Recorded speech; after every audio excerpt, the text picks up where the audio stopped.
بسم اللہ الرحمن الرحیم، السلام علیکم۔ میں ہوں سلمان حیدر۔ دعائے پروردگار سے کہ اس نے آپ کو اور آپ کے اہل خانہ کو اپنی حفظ و امان میں رکھا ہوا۔ مجھے لگتا ہے کہ حکومت اور ریاست ایک اور میچ بنانے کی کوشش میں لگی، لگتا ہے شاید ان کو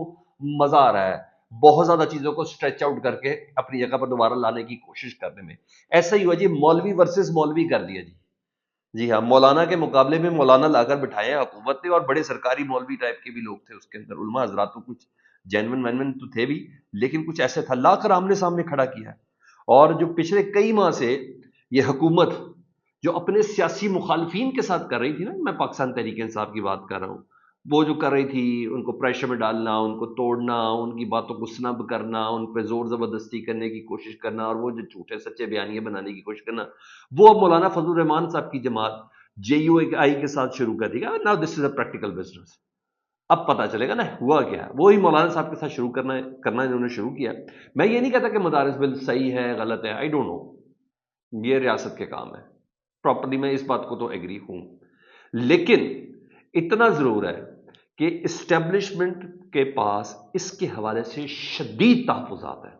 اور اسپیشلی ملٹری اسٹیبلشمنٹ کے پاس اس حوالے سے شدید تحفظات ہیں۔ ہماری سیکیورٹی ایجنسیز کو اس حوالے سے شدید تحفظات ہیں۔ مدارس بل جس کو لے کے مولانا فضل الرحمان صاحب نے کل جو انگلی ٹیڑھی کی نا پشاور میں جا کر، جی ہاں، اس سے متعلق تو یہ ہے،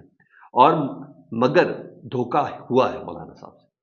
اور مسلسل ہوا دھوکہ۔ یہ اتنا بڑا بل تھا سر، جس کی بنا پر 26ویں آئینی ترمیم مولانا صاحب سے منوائی گئی، یہ کہہ کے کہ مدارس بل پر ہر حال میں دستخط ہوں گے، آپ صرف 26ویں آئینی ترمیم ہمارے ساتھ منظور کروا لیں، کسی طرح پاکستان تحریک انصاف کا جو زور ہے نا وہ کم کرتے ہیں، ہمیں ڈگی نہ کھولنی پڑے، ہمیں گڈیاں نہ کھولنی پڑے، پلیز ہمیں لٹانا بٹھانا اور سلانا نہ پڑے،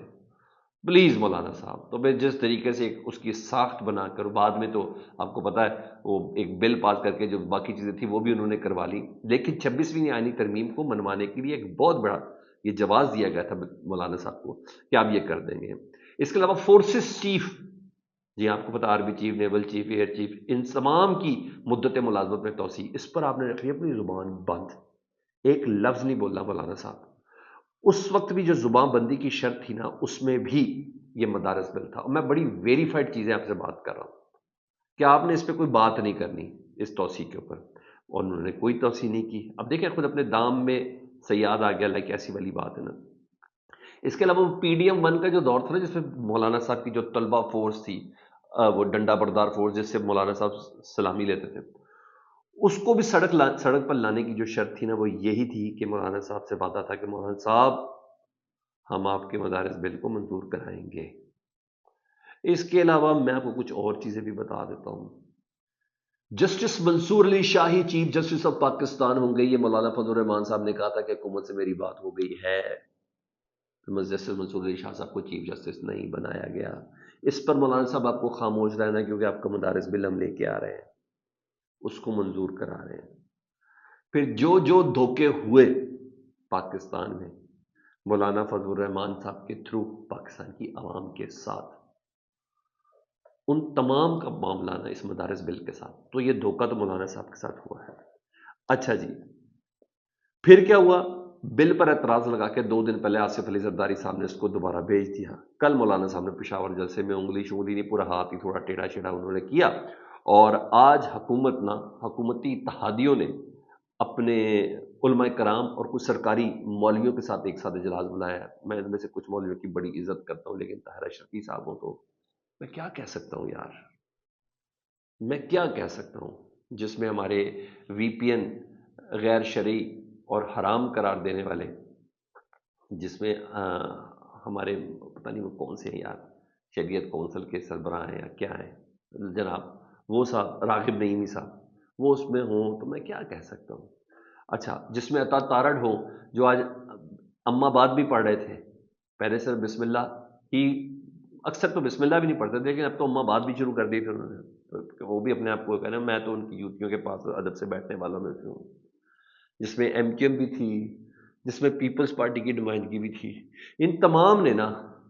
آج مولانا صاحب کی کل کا اس تقریر کا جواب دینے کے لیے بلایا، اور ایک ساتھ مجھے بتایا، سب نے نا مولانا صاحب کے جذبات اپنی پوری تسلی کے ساتھ ٹھنڈے کیے۔ اس اجلاس کے اندر پوری تصدیق ہے، یہاں تک کہہ دیا کہ آپ تو مذہب کے چیمپئن کیسے بنے پھرتے ہیں مولانا صاحب؟ پہلی بات تو یہ بتا رہے ہیں مولانا فضل الرحمان صاحب مدارس کے نمائندے ہیں ہی نہیں، ان سب نے مل کے بولا، انہوں نے کہا سیاست کے نمائندے ہیں،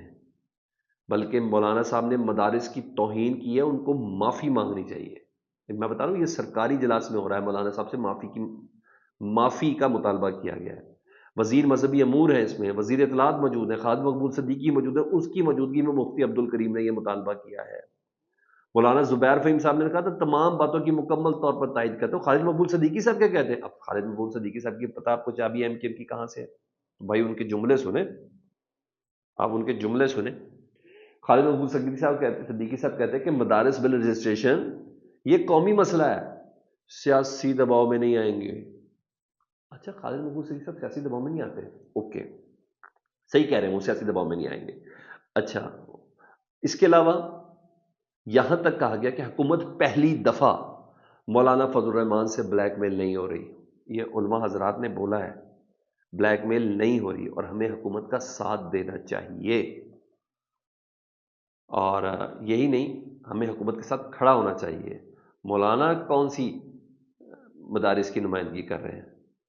اور مولانا صاحب جن کی نمائندگی کرتے ہیں، کیا وہ لوگ نمائندگی نہیں؟ انہوں نے پھر نام لے لیا نا، مفتی تقی عثمانی صاحب نے کہا ہے کہ مولانا ہمارا نمائندہ ہے، کیا مفتی منیب الرحمان نے کہا ہے مولانا ہمارا نمائندہ ہے؟ کیونکہ مولانا صاحب جس مکتبہ فکر دیوبند سے کرتے ہیں تو ان کے ریپرزنٹیٹو پاکستان میں مولوی تقی عثمانی اور یہ وہ لوگ ہیں۔ دیکھیں ہمیں بلیک میل بلوک میل نہیں ہونا مولانا صاحب سے، 4000 مدرسے ہمارے ہیں، یہ اس کی توہین نہ کریں۔ طاہر اشرفی صاحب نے بھی آج مولانا صاحب کے وہ ڈایافرام سے بولنے کا جواب بڑا ڈایافرام سے دیا، ہر باری نہیں ہوتا طاہر صاحب، یہ گھوڑا یہ میدان آپ کو مولانا صاحب کسی اور طریقے سے، یہ تھوڑا سا ایک جواب دیا ایک پریس کانفرنس میں مولانا فضل الرحمان صاحب نے کہ آج کچھ حکومت نے آج کچھ علماء کا اجلاس بلایا تھا، علماء کو تقسیم کرنے کی سازش کی جا رہی ہے، ہم ریاست سے تصادم نہیں مدارس کی رجسٹریشن چاہتے ہیں۔ بہرحال حکومت نے دینی مدارس کی رجسٹریشن سے متعلق نا ایک نیا مسودہ جمعیت علماء اسلام کے سربراہ مولانا صاحب کو بھجوایا جی، 2019 کا معاہدہ ہے جی، اور سمیت دیگر آپشن دیے گئے ہیں۔ جس وقت میں آپ سے بات کر رہا ہوں سینیٹر کامران مرتضیٰ صاحب جو مولانا صاحب کو ریپرزینٹ کرتے ہیں جی، اور انہوں نے حکومت کی قانونی ٹیم کے ساتھ مشاورت کی ہے جی، اور جے یو آئی وزارت تعلیم کے تحت رجسٹریشن اگر کرانا چاہتے ہیں تو حکومت تعاون کے لیے تیار ہے۔ اب یہ مسودہ مولانا فضل الرحمان صاحب مجلس شورا اور دیگر کو اعتبار میں لے کر اس کا جواب دیں گے۔ تو ادھر معاملہ اپنی جگہ پر گرم ہو چکا ہے، وہاں پاکستان تحریک انصاف کی ایک پوزیشن دوسری ہے، اس کو بھی میں ذرا آگے لے کے چلتا ہوں، لیکن اس سے پہلے میں ذرا ایک اور چیزیں بتا دوں۔ عمران خان صاحب کی بہن علیمہ خان صاحبہ سے متعلق یہ بیان منسوب تھا کہ انہوں نے کہا ہے کہ بیرسٹر گوہر سے مذاکرات ہوئے ہیں حکومت کے، اور مذاکرات میں یہ کہا گیا تھا کہ عمران خان صاحب کو چند ہفتوں میں رہا کر دیں گے اگر آپ سنجانی چلے جائیں۔ تو علیمہ خان صاحب نے انکشاف کرتے ہوئے کہا ہے کہ 24 نومبر کی کال پر جب حکومت نے دیکھا کہ لوگوں کی بہت بڑی تعداد احتجاج کے لیے بڑھ رہی ہے، اسلام آباد کی طرف آ رہی ہے، اس وقت حکومت نے بیرسٹر گوہر کو کہا کہ آپ ڈی چوک نہ آئیں، آپ سنجانی بیٹھیں، ہم عمران خان صاحب کو رہا کر دیں گے۔ بیرسٹر گوہر کہتے ہیں مذاکرات نہیں ہوئے، وہ بھی کہہ رہی میں نہیں کہہ رہی مذاکرات ہوئے، انہوں نے بیرسٹر گوہر کو بحثیت پارٹی چیئرمین یہ آفر دی تھی۔ علیمہ خان صاحبہ نے یہ انکشاف بھی کیا کہ حکومت نے یہ آفر دی تھی، پھر وہ کہتے ہیں ان چراغوں میں روشنی نہ رہی، کہاں مس مینجمنٹ ہو گئی، کہاں وہ لیڈرشپ نہیں پہنچ سکی جو تھے، پھر جو ہوا میں اس کو کیا ریپیٹ کروں۔ لیکن علیمہ خان صاحب بتا دی کیا ہے حکومت کو، میں نے آپ کو اتنا میں آپ کو بتا دوں جی، میں ایک نہیں کم از کم 10 افراد جو حکومت میں ہیں ان سے بات کر کے کہ شام 5 بجے تک ان کی کہاں پہ ٹانگ چکی تھی، میں نے کہا گئے ختم، اور کوئی نہیں بچا تھا اسلام آباد کے اندر، سب نکل گئے تھے، کیونکہ ان کی سیکیورٹی کی ذمہ داری کسی نے لی ہوئی تھی نا، وزیر اطلاعات کی اور وزیر داخلہ کی، تو اس وجہ سے وہ لوگ ادھر تھے، حکومت کے طوطے اڑ گئے تھے۔ تو میں اس بات پہ وزن ڈال سکتا ہوں کہ جس حساب سے پبلک تھی یہ آفر دی جا سکتی ہے، باقی واللہ علم بالغیب۔ آگے سنیں جی، آج راداری ضمانتیں کرانے کے بعد بشرا بی بی 190 ملین پاؤنڈ توشہ خانہ 2 میں آج اڈیالہ جیل پیش ہوئی، اور اس میں توشہ خانہ 2 والا بھی کیس تھا، تو طویل وقت تک نا یہ سماعت جاری رہی ہے جی، اور بہرحال 190 ملین پاؤنڈ کے حتمی مراحل میں داخل ہو گئے، جو کورٹ رپورٹر رپورٹ کر رہے ہیں ان کے مطابق عمران خان صاحب اور بشرا بی بی کے 342 کے سوالات کے جوابات قلم بند ہو گئے جی، اور 12 دسمبر تک سماعت ملتوی ہوگی، لیکن توشہ خانہ 2 کی سماعت کل تک کے لیے ملتوی کر دی گئی ہے۔ ادھر 2-3 خبریں اور بھی میں نے آپ کو وضاحت کرنے دی، میں جلدی جلدی لے چلوں۔ اس میں ہے قومی اسمبلی کی کمیٹی ہے، قائمہ کمیٹی، قومی اسمبلی قائمہ کمیٹی برائے داخلہ، اس کی ممبر ہے زرتاج گل صاحبہ۔ زرتاج گل صاحبہ نے وزیر داخلہ محسن نقوی صاحب سے جواب مانگے ہیں 3 سوالوں کے، اور یہ جواب محسن نقوی صاحب کو دینے ہی پڑنے ہیں۔ محسن نقوی صاحب پابند ہیں، قانونی آئینی طور پر پابند ہیں کہ قائمہ کمیٹی کو جواب دیں گے۔ زرتاج گل صاحب نے جو 3 سوال کے جواب مانگے ہیں محسن نقوی وزیر داخلہ صاحب سے، انہوں نے کہا کس کے حکم پر 2526 کو گولی چلائی؟ ٹھیک ہے، پہلی بات یہ بتائیں کتنے افراد کی اموات ہوئی 26 تاریخ کو اور کتنے زخمی ہوئے، اس کی تفصیل بھی بتائیں۔ یہ جواب دینا پڑے گا، نہیں ہے تو کہیں گے بالکل نہیں ہے۔ ٹھیک ہے جی۔ تیسرا، انہوں نے کہا مطیع اللہ جان جو صحافی ہیں ان کو پمس کے بعد صحافتی ذمہ داریوں کے دوران کیوں گرفتار کیا گیا؟ یہ 3 سوالوں کے جواب تاج گل صاحبہ نے محسن نقوی صاحب سے مانگ لیا، اور محسن نقوی صاحب پابند ہیں، پھر بتا رہا ہوں یہ جواب ان کو دینا ہی دینا پڑنا ہے۔ جہاں پاکستان تحریک انصاف نے یہ اعلان کر دیا کہ جی انسان ہو یا فرشتے، پاکستان تحریک انصاف مذاکرات کی تیار، تو یعنی پاکستان تحریک انصاف نے اس ڈسکرمنیشن کو نکال دیا کہ ہم صرف اسٹیبلشمنٹ سے بات کریں گے، مکمل کھلی آفر دیا انہوں نے کہا مذاکرات کے لیے کر لیں تو ٹھیک ہے، نہیں تو ہم وہ جو سول نافرمانی والی تحریک ہے ہم اس کی طرف جائیں گے۔ فرشتے یا انسان، فرشتے عام طور پر اسٹیبلشمنٹ کو کہا جاتا ہے، انسان عام طور پر حکومت کو کہا جاتا ہے، سیاسی جماعتوں کا، کہا ہم ہر طریقے سے یہ کرنے والے کوئی اور نہیں اعلان کرنے والے۔ عمر صاحب خود ہیں، عمر یونس صاحب خود ہیں، شبلی فراز صاحب ان کے ساتھ ہیں، علی امین گنڈا پور صاحب بھی اس کے ہیں، اور اسد کیسر صاحب بھی اس کمیٹی کے ممبر نے کہا ہم مذاکرات کے لیے ہر طریقے سے تیار ہیں، کس طرف جانا ہے کیا کرنا ہے، یہ چیز ہوگی۔ آخری خبر ہے، میں تھوڑا سا اس کو ٹیسٹ لے کے مزے لے کے آپ کے سامنے پیش کر رہا ہے۔ Justice Yahya Afridi, chief justice of Pakistan, نام تو سنا ہوگا آپ نے، جی ہاں، انہوں نے انصاف کی فراہمی کا مشن لے کے دور دراز علاقوں کا دورہ کرنے کا فیصلہ کیا ہے، اور سپریم کورٹ نے اعلامیہ یہ جاری کیا ہے کہ جی جسٹس یحییٰ آفریدی انصاف کی فراہمی کے لیے پاکستان کے دور دراز علاقوں کا دورہ کریں گے۔ ویسے میں بدست ہاتھ جوڑ کے جسٹس یحییٰ آفریدی صاحب کو کہتا ہوں پہلے اپنے سپریم کورٹ میں تو انصاف کی فراہمی شروع کریں، پہلے یہ تو بتا دیں کہ آپ کون سے چیف جسٹس ہیں،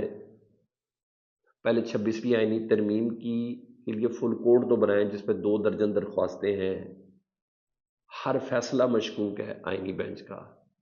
ہر سماعت مشکوک ہے آئینی بینچ کی، کیونکہ 26ویں آئینی ترمیم پر اعتراض تو اپنی جگہ پہ ہے ہی ہے، اس کو لانے کے طریقہ کار پہ اعتراض ہے، اور 2 درجن ہیں۔ پہلے اپنے پاس سے تو انصاف دے دیں، پھر کسی گوٹ شوٹ میں چاہیے گا، کیونکہ پانی کا بہاؤ ہمیشہ اوپر سے آتا ہے، اور اوپر آپ بیٹھے ہوئے، آپ مخصوص نشستوں کو جو آپ کی سپریم پرانی والی سپریم کورٹ نے جو فیصلہ دیا تھا اس کو تو امپلیمنٹ کروائیں، پہلے اپنے تو معاملات سیدھے کر لیں، پھر جا کے کسی کورٹ کے اندر جا کے دور دراز علاقے میں اعلامی، آپ ویلے ہی اتنے ہیں آپ کے پاس کام ہی کوئی نہیں ہے، آپ نے کہا لو جی دور دراز علاقوں میں جا کے نا انصاف کی فراہمی کا مشن پورا کرتا ہے۔ میں نے تو بس یہی کہنا تھا۔ فیڈ بیک سے متعلق ضرور آگاہ کریں، اپنا بہت خیال رکھیں، اللہم صلی علی محمد و آل محمد۔